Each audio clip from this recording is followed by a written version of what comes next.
بسم اللہ الرحمن الرحیم۔ بسم اللہ الرحمن الرحیم۔ السلام علیکم ورحمۃ اللہ وبرکاتہ۔ عزیز طلبہ، آج الفوز الکبیر فی اصول التفسیر کا سبق نمبر 128 ہے، اور اس سبق کے اندر ہم صورتوں کی، جو قرآن کریم کی صورتیں ہیں، ان کی موجودہ ترتیب کے بارے میں علماء کرام کے 3 نظریات کا بیان پڑھیں گے۔ تو صورتوں کی، جو قرآن کریم کی موجودہ صورتیں ہیں، ان کی جو ترتیب ہے، پہلے سورہ بقرہ ہے، پھر آل عمران ہے، پھر اسی طرح آگے چلتے چلتے ساری جو ترتیب ہے قرآن کریم کے اندر، جو صحیفے کے اندر لکھنے کی ترتیب ہے، یہ جو ترتیب ہے اس کے بارے میں 3 نظریات ہیں۔ پہلا نظریہ یہ ہے کہ یہ ترتیب اجتہادی ہے، یعنی اپنے طور پہ صحابہ نے جب قرآن کریم کو جمع کیا ہے، حضرت ابوبکر رضی اللہ تعالیٰ عنہ، اور اس طرح حضرت عمر رضی اللہ تعالیٰ عنہ، اور اس طرح حضرت عثمان رضی اللہ تعالیٰ عنہ کے دور میں جب صحیفہ مرتب کیا گیا ہے اور پھر اس کو باقاعدہ مدون کیا گیا ہے، تو اس میں یہ ترتیب جو رکھی گئی ہے، انہوں نے اپنے اجتہادی سے جو ہے وہ اس کی ترتیب رکھی ہے۔ یہ نزولی یا توقیفی نہیں ہے، سماعی نہیں ہے، بلکہ جو ہے وہ اس طرح انہوں نے اس کی ترتیب رکھی ہے۔ نمبر 2، دوسرا مذہب یہ ہے کہ یہ ترتیب توقیفی و سماعی ہے، یعنی ابوبکر الانباری، ابن حجر عسقلانی، ابو جعفر النحاس، ابن امام مالک رحمہ اللہ تعالی، قاضی ابوبکر، اور اسی طرح جو ہے رضی اللہ رحمہ اللہ تعالی، جو ہیں جتنے بھی یہ حضرات ہیں جن کا نام لیا گیا، اس طرح یہ جمہور کا یہ قول ہے کہ یہ ترتیب توقیفی اور سماعی ہے، یعنی اس کو ہم آگے پیچھے نہیں کر سکتے۔ اسی طرح جو ہے شروع سے منقول ہوتا ہوا چلا آ رہا ہے قرآن کریم کی جو ترتیب ہے صورتوں کی، پہلے سورہ بقرہ ہے، پھر آل عمران ہے، پھر اسی طرح جو ترتیب ہے مکمل جس طرح موجود ہے، یہ توقیفی اور سماعی ہے، اس میں ہم رد و بدل نہیں کر سکتے۔ تیسرا جو مذہب ہے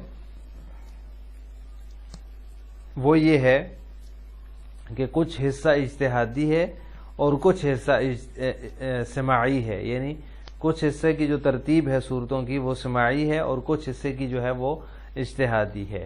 جو یہ دوسرے نمبر پر والا مذہب ہے، ترتیب جو ہے وہ توقیفی اور سماعی ہے، یہ جمہور کا مذہب ہے، اور جمہور کا یہی قول ہے کہ یہ ترتیب جو ہے ترتیب سماعی اور توقیفی ہے۔ دلائل جو ہے ترتیب اجتہادی، سب سے پہلا قول یہ تھا کہ یہ ترتیب اجتہادی ہے۔ اس کے جو قائلین حضرات ہیں ان کی طرف سے 2 دلائل پیش کیے جاتے ہیں، 2 دلیلیں دی جاتی ہیں۔ ان میں سے پہلی دلیل یہ کہ حضرات صحابہ کرام رضوان اللہ تعالی علیہم اجمعین کے ذاتی مصاحف کی ترتیب میں شدید اختلاف تھا، کسی کے پاس کیا ترتیب تھی، کسی کے پاس کیا ترتیب تھی۔ چنانچہ حضرت علی رضی اللہ تعالیٰ عنہ کے مصحف میں اقرا، مدثر، مزمل، ابو لہب، کوثر کی ترتیب تھی، یعنی اس ترتیب سے پہلے اقرا، سورہ اقرا تھی، پھر سورہ مدثر تھی، پھر سورہ مزمل تھی، پھر سورہ ابو لہب تھی، اور پھر سورہ کوثر تھی۔ یہ ترتیب تھی حضرت علی رضی اللہ تعالیٰ عنہ کے صحیفے میں، جبکہ ابن مسعود رضی اللہ تعالیٰ عنہ کا جو مصحف تھا اس میں بقرہ، نساء، آل عمران کی ترتیب تھی، یعنی اس ترتیب سے صورتوں کو انہوں نے لکھ رکھا تھا، جمع کر رکھا تھا۔ تو معلوم ہوا ہر ایک نے اپنے اپنے اجتہاد سے جو ہے وہ مرتب کر رکھا تھا قرآن کریم کی صورتوں کو۔ ایک دلیل تو یہ ہو گئی۔ دوسری دلیل یہ کہ حضرت عثمان غنی رضی اللہ تعالیٰ عنہ کا یہ ارشاد کہ چونکہ سورہ انفال اور براءت جو ہیں اس کے مضامین ایک دوسرے کے قریب اور مشابہ تھے، اور نبی کریم صلی اللہ علیہ وسلم نے ان دونوں کو الگ الگ نہ مستقل صورت کی حیثیت دی اور نہ ہی دونوں کو ایک صورت بنایا، لہٰذا میں نے اپنے خیال کے مطابق دونوں کو ایک صورت کی حیثیت سے ایک ساتھ ذکر کر دی اور بسملہ کو چھوڑ دیا۔ یہ حضرت عثمان غنی رضی اللہ تعالیٰ عنہ کا جو ہے وہ فرمان ہے۔ اس سے بھی یہ پتہ چلتا ہے کہ یہ ترتیب جو ہے یہ اجتہادی ہے، حضرت عثمان نے بھی اپنے اجتہاد سے دونوں کو ایک صورت کی حیثیت کے ساتھ ایک ساتھ ذکر کر دیا اور بسم اللہ کو چھوڑ دیا۔ تو اس سے بھی پتہ چلتا ہے کہ یہ ترتیب اجتہادی ہے، توقیفی یا سماعی نہیں ہے۔ یہ ان کے دلائل ہیں 2 جو یہ مانتے ہیں، جو اس بات کے قائل ہیں، جن کا یہ نظریہ ہے کہ یہ صورتوں کی ترتیب اجتہادی ہے، توقیفی سماعی نہیں ہے۔ جبکہ جمہور کا یہ مسلک تھا کہ یہ ترتیب توقیفی اور سماعی ہے، اجتہادی نہیں ہے۔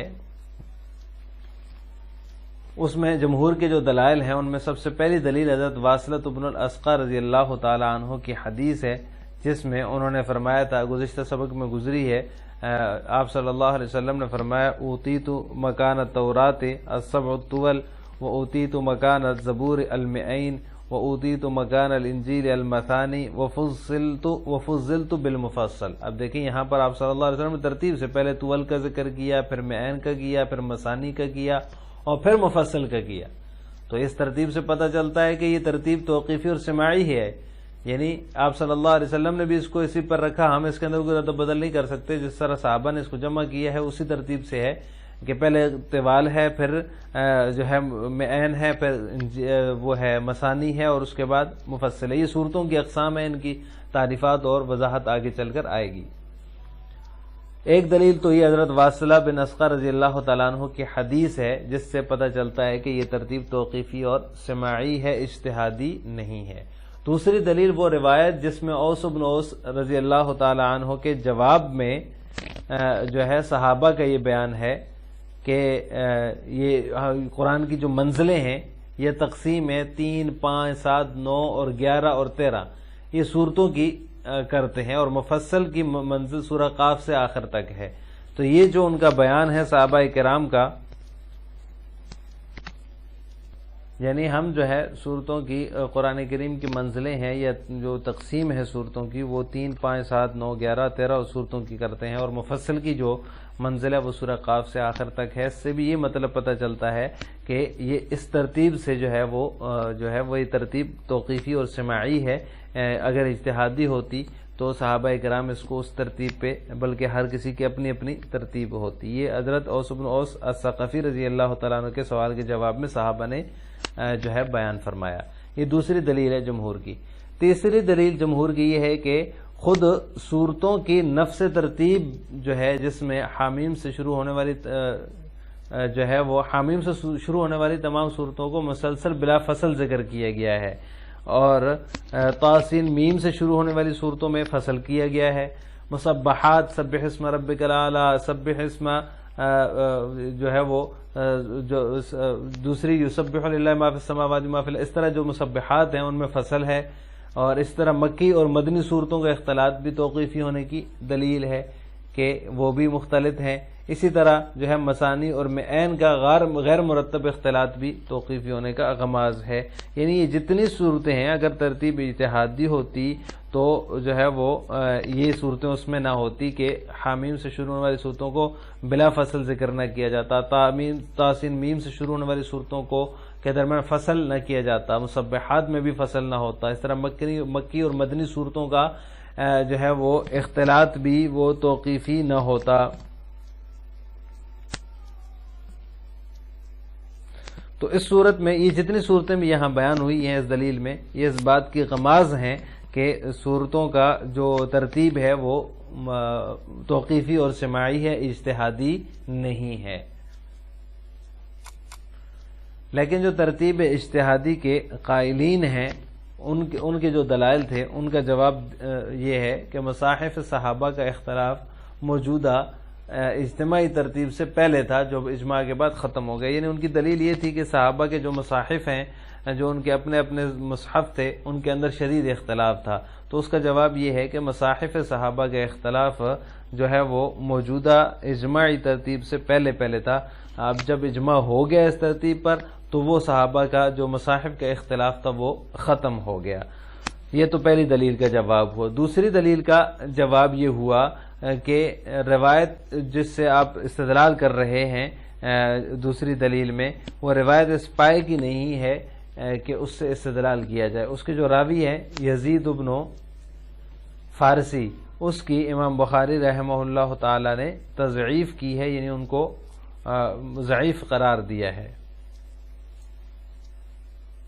یعنی دوسری جو دلیل تھی کہ حضرت عثمان رضی اللہ تعالیٰ عنہ کا فرمان تھا کہ سورہ براء اور انفال کے مضامین ایک دوسرے کے قریب اور مشابہ تھے، اور آپ صلی اللہ علیہ وسلم نے بھی ان کو نہ الگ حیثیت کی صورت کی حیثیت دی اور نہ دونوں کو ایک صورت بنایا، تو لہٰذا میں نے اپنے خیال کے مطابق دونوں کو ایک صورت کی حیثیت سے ایک ساتھ ذکر کر دیا اور بسم اللہ کو چھوڑ دیا۔ یہ جو حضرت عثمان کا فرمان ہے اور یہ جو روایت ہے، اس کے جو راوی ہیں یزید بن فارسی، یہ یزید فارسی، ان کا جو ہے وہ ان کے بارے میں امام بخاری رحمہ اللہ تعالی نے فرمایا کہ یہ ضعیف ہیں، تو لہٰذا یہ کوئی ایسی روایت نہیں ہے کہ اس سے استدلال کیا جائے۔